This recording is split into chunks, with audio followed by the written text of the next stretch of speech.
Think Green is presented by Pacific Solar and Photovoltaics, keeping Guam green one roof at a time. Call 632-4002 for more information.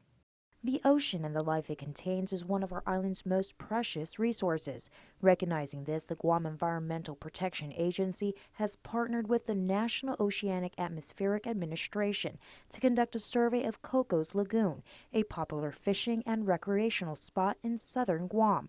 GEPA Administrator Eric Palacios. What's happening is NOAA will be collecting marine water samples to see what the current or existing levels of PCB are in the lagoon. As the community knows, an advisory has been in effect since, I believe, 2006. According to Palacios, Cocos Lagoon became contaminated with PCBs shortly after the war.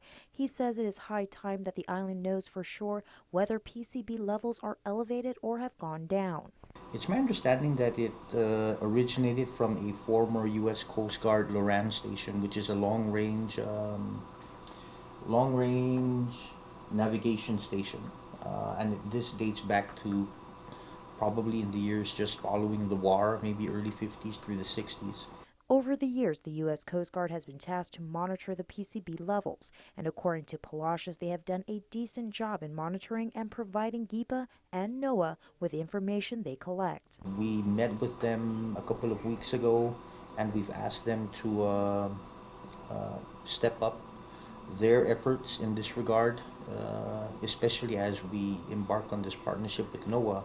We want to make sure that we're all on the same page. The survey started this week and continues to Saturday, but it will take 8 months to a year before the results are completed.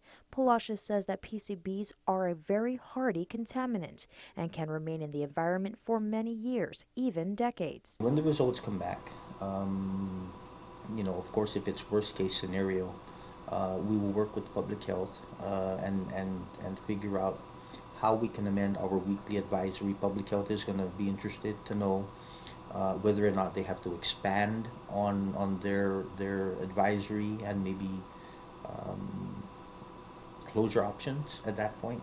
At this point, an advisory has been issued informing the public that PCBs do exist in the Cocos Lagoon. He stresses it is open for recreational use and is still safe. With this week's Think Green, I'm Jolene Toves. Think Green is presented by Pacific Solar and Photovoltaics, keeping Guam green one roof at a time. Call 632-4002 for more information.